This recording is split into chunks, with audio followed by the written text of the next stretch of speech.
Alors, toujours dans ce chapitre 2, avant d'aborder le grand 3, je voudrais préciser une petite chose que je ne vous ai pas dite.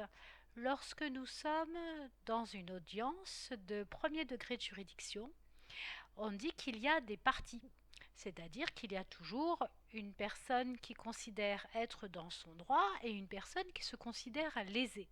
D'accord ? Et il y a une des deux personnes qui va demander à ce que la justice observe l'affaire et que la justice considère que le bon comportement c'est celui-ci et que tel autre comportement est à proscrire. Eh bien, la personne qui va demander à ce que l'affaire soit entendue, c'est le demandeur. Et l'autre personne, c'est le défendeur. Donc, quand nous sommes sur des audiences de premier degré de juridiction, nous avons deux parties, le demandeur et le défendeur. Voilà, je ne vous l'avais pas précisé, donc ça vous le notez. Bien, maintenant s'il vous plaît, vous notez grand 3, le second degré de juridiction, l'appel. Appel A2PEL. Bien, alors, je vous avais expliqué qu'un des concepts du droit, c'était que toute affaire avait le droit d'être entendue deux fois, sauf pour les affaires du premier et dernier ressort. Je ne vais pas revenir sur les conditions. Donc, une cour d'appel, qu'est-ce que c'est? C'est une cour qui va réentendre un procès, une affaire, pas réentendre un procès, mais elle va réentendre une affaire qui a déjà été auditionnée en première instance. D'accord ? Premier degré de juridiction. Et puis, il y a une personne qui se considère lésée dans la décision du tribunal de première instance. Alors, cette personne va faire appel. D'accord ? Et cette personne, on va donc elle va se nommer l'appelant. A-2-P-E-L-A-N-T. C'est celle qui appelle, qui fait appel, on la nomme l'appelant. Et l'autre, qui n'a rien demandé, qui à mon avis était d'accord avec la réponse de la cour en premier degré de juridiction, on va l'obliger à venir. D'accord ? On va lui donner l'ordre, on va l'intimer de venir. Donc cette personne s'appelle l'intimé. I-N-T-I-M-E-R. M-E, pardon. Donc, il y a l'appelant qui en général n'est pas d'accord avec tout ou partie de la décision en premier degré de juridiction et l'intimé qui en général était d'accord avec ce qui s'était dit. Bien, donc ces deux personnes vont se retrouver devant une cour d'appel. Alors au niveau de la compétence territoriale, il faut savoir qu'il y a une cour d'appel pour plusieurs départements. Il n'y a pas forcément une cour d'appel par département. Alors, on dit qu'il va y avoir, il va y avoir un juge de fond, c'est-à-dire qu'on va tout rejuger. On va rejuger l'affaire, on va rejuger les faits, on va reprendre les choses à zéro, comme si elles n'avaient jamais été entendues. D'accord ? Et là, normalement, on juge en second et dernier ressort. Normalement. D'accord ? Alors, et d'ailleurs, quand on vient devant une cour d'appel, on dit qu'on fait appel de la décision présentée en premier degré. D'accord ? Cette décision en cour d'appel, donc en deuxième degré de juridiction, donc vous vous souvenez, on avait vu ça dans un comment on appelle ça ? Dans le schéma, tous les tribunaux de premier degré de juridiction et puis après les cours d'appel. D'accord ? Donc, la décision d'une cour d'appel, ça s'appelle un arrêt. D'accord ? Ça se nomme un arrêt. Et on dit que l'arrêt, il peut avoir deux formes. Il peut être soit confirmatif, soit infirmatif. Les mots parlent d'eux-mêmes. Confirmatif, cet arrêt va confirmer la décision des juges en premier ressort. Et infirmatif, il va être différent du jugement en premier ressort. Voilà. Et c'est fini. Normalement. C'est fini, c'est-à-dire que l'organe judiciaire a rempli ses fonctions, elle a donné le droit à entendre 2 fois l'histoire. Bien. Et il n'y a plus de jugement. Pour autant, il se peut que des fois, A contre B, A fait appel, donc A est débouté de ses demandes en premier ressort, fait appel, et en deuxième ressort,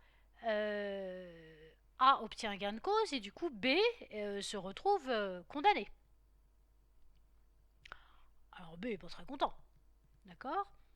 Et B peut considérer que y a la manière dont les juges ont interprété le droit n'est pas tout à fait conforme, ou alors peut considérer qu'il y a eu un vice de forme ou des choses comme ça, et va demander à ce que on réexamine l'affaire. Et la personne lésée en cour d'appel va pouvoir aller dans une juridiction suprême, mais là c'est très particulier. Cette juridiction, elle n'a pas pour but de juger le fond, mais elle a pour but de juger la forme en quelque sorte. Donc vous mettez grand 4, la Cour de cassation. Cassation, ça s'écrit C-A-S-S-A-T-I-O-N. Cassation comme cassé. Alors, qu'est-ce que c'est que la Cour de cassation? Ça n'est pas un 3e degré de juridiction. Celui qui me dit 3e degré de juridiction saura que je suis très mécontente. Voilà, je pourrais rien lui faire, on est très loin les uns des autres.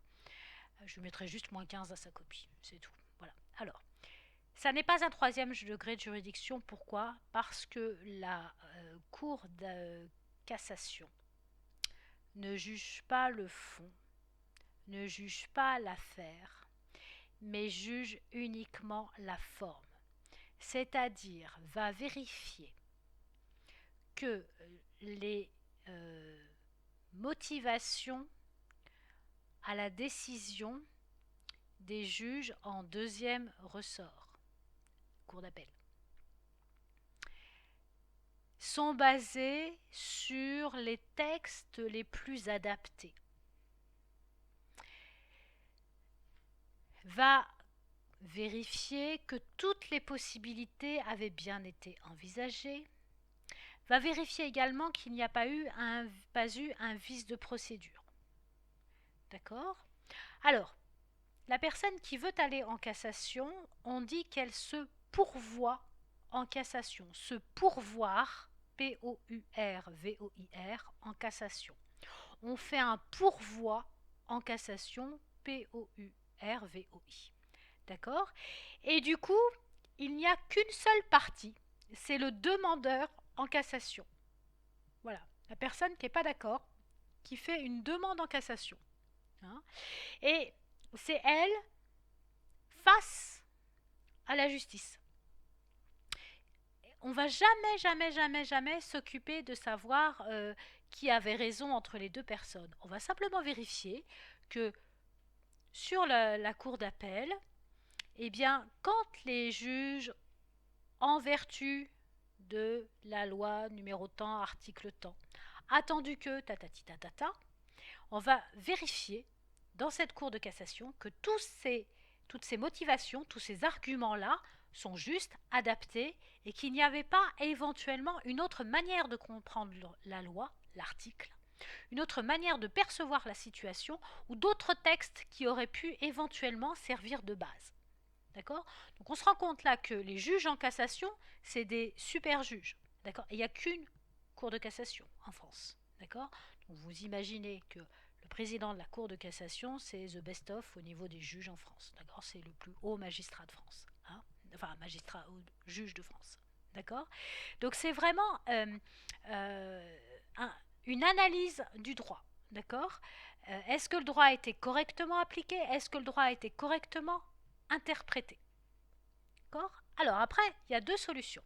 Si la cassation considère que oui, tout a été correctement fait, eh bien, c'est fini. Auquel cas, le jugement qui avait été rendu en cour d'appel était un jugement de second et dernier ressort. D'accord? Puisque on ne reviendra plus dessus. Okay? Donc on dit dans ce cas-là qu'il y a rejet du pourvoi. Et le jugement de la cour d'appel devient ferme et définitif. Par contre, si les juges de la cour de cassation considèrent qu'on pouvait voir les choses autrement, qu'il y a eu un vice de forme ou quoi que ce soit, alors à ce moment-là, il va casser, d'où la cour de cassation, va casser la décision de la cour d'appel, va annuler l'arrêt de la cour d'appel et va renvoyer devant une cour d'appel, qui sera en général pas la même. D'accord ? Ce qui veut dire que l'arrêt initial de la cour d'appel est bien un arrêt deuxième degré de juridiction, premier ressort. Et quand ça va redescendre pour être à nouveau jugé, ce nouveau jugement, ce sera deuxième degré de juridiction et deuxième et dernier ressort. On ne pourra plus jamais revenir là-dessus. Parce qu'il y a bien un moment où il faut que ça s'arrête. Alors, entre le début, une affaire, vous portez plainte, vous demandez une audience au tribunal, vous avez une audience de premier degré de juridiction. Il faut savoir que l'audience, on n'a pas la réponse tout de suite. Ça peut des fois être mis en délibéré. Des fois, ça prend 6 mois, 1 an pour le délibérer. Il faudra me poser des questions en TD que je vous explique tout ça. Et puis après, vous avez décidé de contester, donc vous faites appel, et patati et patata. Il peut se passer 10 ans. D'accord ? C'est long, parce qu'il n'y a pas que vous. Et puis, plus ça va, si vous voulez, moins il y a de cours.